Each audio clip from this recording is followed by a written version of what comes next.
Are you ready to explore more of Oregon's beautiful coast? Come along with me. This is Sunset Bay, just a little west of Charleston, a good park for camping. Let's spend a little more time just exploring this area. Isn't it beautiful?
we've kind of made a loop and come back to the botanical gardens again.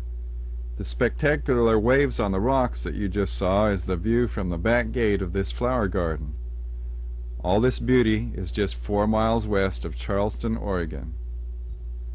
Next, we'll travel on to view some huge sea animals on an island, and then look out from Cape Arago at the end of the road.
Arago Lighthouse was put here to warn the ships away from the rocks at the mouth of Coos Bay. In much the same way, God has given us the warnings in the Bible to keep us from destruction. If you've experienced shipwreck, won't you try the Mastery Instruction Book for your life? You'll never be sorry if you do.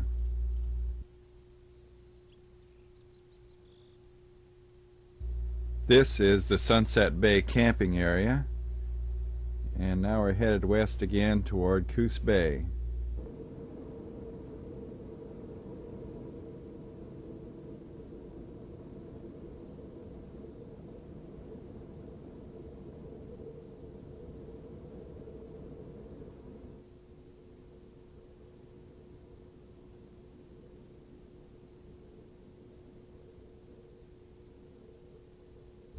Coos Bay has a population of over 15,000, one of Oregon's largest coastal cities, where you'll always find ships unloading or loading along the waterfront.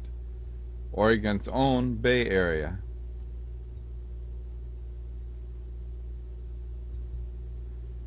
Across the East Bridge is Eastside. Then, about a mile north of Coos Bay, and past some big oil storage tanks, is North Bend with a population of about 10,000.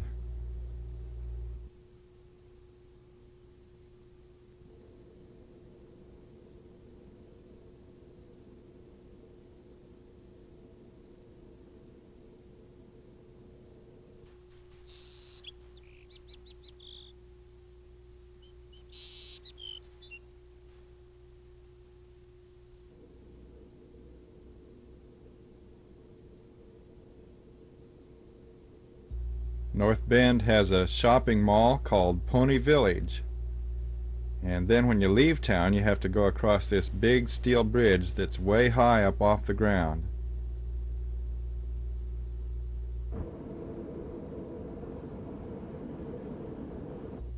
Now that we've seen all the parks that are west of Charleston and the Bay Area, let's see Glasgow, Horsfall Beach, Hauser, Saunders Lake, Shutter's Landing, Small Clear Lake, Spinreel Campground and Dunes, Lakeside, 10 Mile Lake, Eel Creek Campground and Dunes, Tugman Park, Eel Lake, Big Clear Lake, the Umpqua Lighthouse, Salmon Harbor, Winchester Bay, and Reedsport. You might notice the flower baskets under the second floor windows of the market, which make Glasgow, Oregon similar to its Scottish counterpart.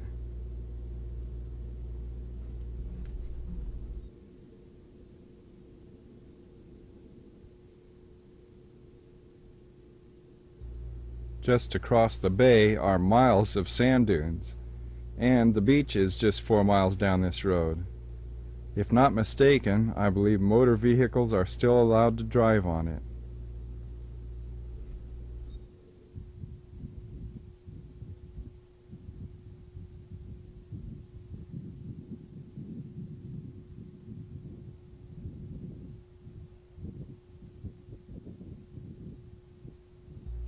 This artwork in driftwood is right by Highway 101 on the north end of the bay. It looks something like a fish and 3 crosses, would you say? Someone's been busy anyway, demonstrating their artistic abilities. Next is Hauser, a small tourist and lumber town. And then just a little further north, Saunders Lake sits right on the edge of the sand dunes. You wouldn't want to discover it just as you came crashing over the hill in a dune buggy. This is a lovely park for boating or picnicking, either one.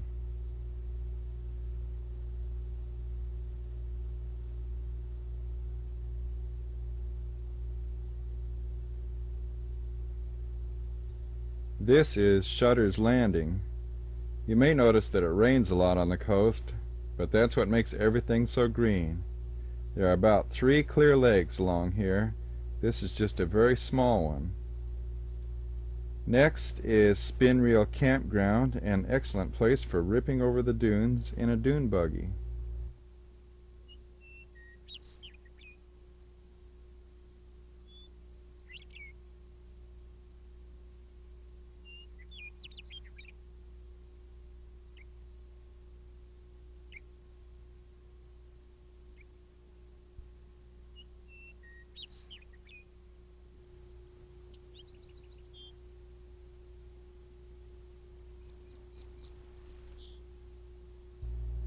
Lakeside is a small little town of about 1,500.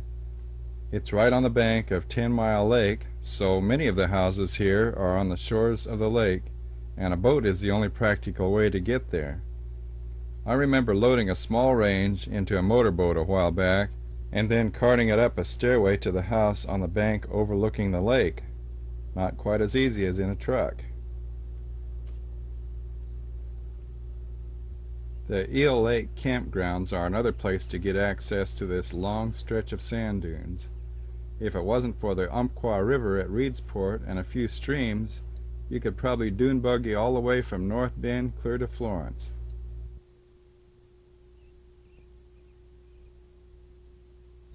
The park hosts here at North Eel Campground and Tugman both get a free place to stay in exchange for supervising the park. Eel Lake is another long lake that wraps around that mountain that you see in the background like a horseshoe.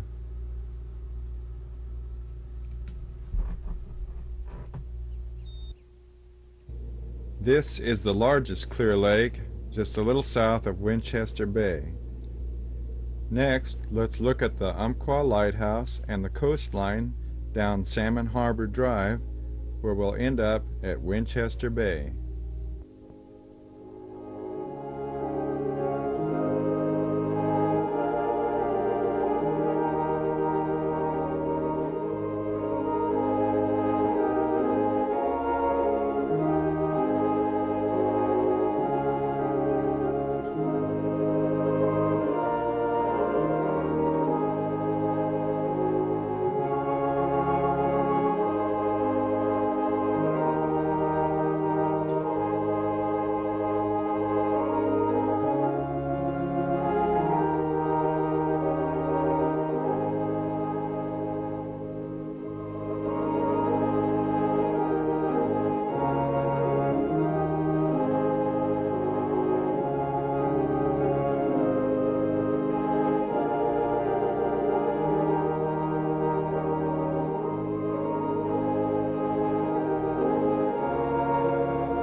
This is Winchester Bay right here at Salmon Harbor.